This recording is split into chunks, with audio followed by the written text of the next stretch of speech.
Well, I think it's been quite well registered that there isn't a master plan for Devil's Tower Road. And a couple of years back, even the planners, the town planning department themselves, called upon the commission to have a discussion about whether we thought it was necessary. We agreed that there was a need for a master plan. This went to government. Government said that the current development plan was sufficient to proceed with the planning applications.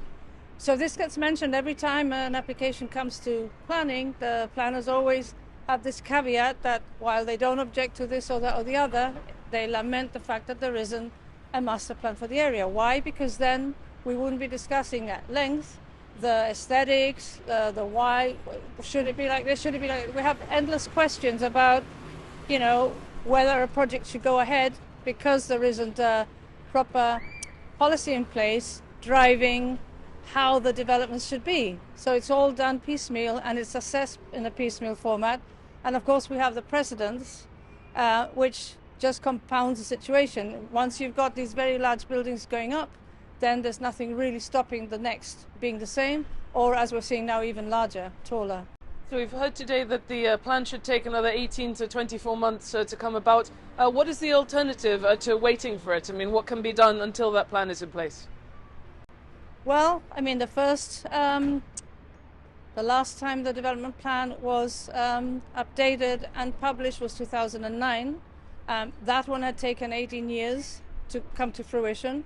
We're now in the 14th year of the current plan, and we're told today that we could be another 2 years before we see the next plan. Well, in 2 years' time, the whole of the Devil's Tower Road could have been passed over for development. So it's clear that it's not protecting, or it's not being able to deliver the best planning decisions at the moment.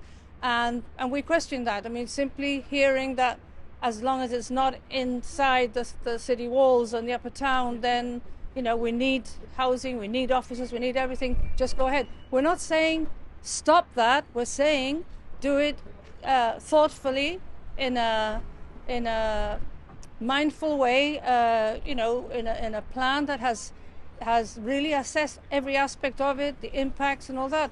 In fact, also in 2009, there was a release of a strategic environmental assessment document, which was in place in accordance with the Environment Act of 2005, because a plan lasts for so long that in that time there's so many dynamic changes, and it was precisely produced to gauge and measure the environmental impacts of the plan as it sits. So during that time there should be a way of measuring the environmental impacts and making changes.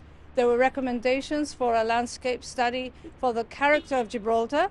There was also even reference to Devil's Tower Road and the need for a master plan for here. So it's clear that there is a lot more planning that needs to be put in place for these large developments to be fully assessed in an objective and comprehensively thought out manner, and not in a piecemeal manner as we're doing at the moment.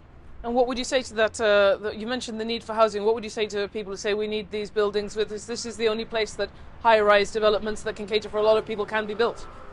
Well, I respect what people are saying. I respect that they get reports done and submitted, and that's how they back up their arguments. But I would again argue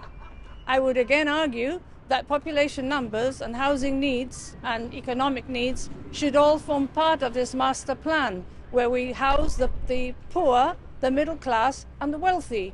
And we're not doing what is opportunistic building and then justifying why you're doing it for. No, we need to say this is what we need in Gibraltar, and this is, and then we build and plan accordingly for it. So it's clear a master plan is needed. Not saying stop building, just, let's do it better.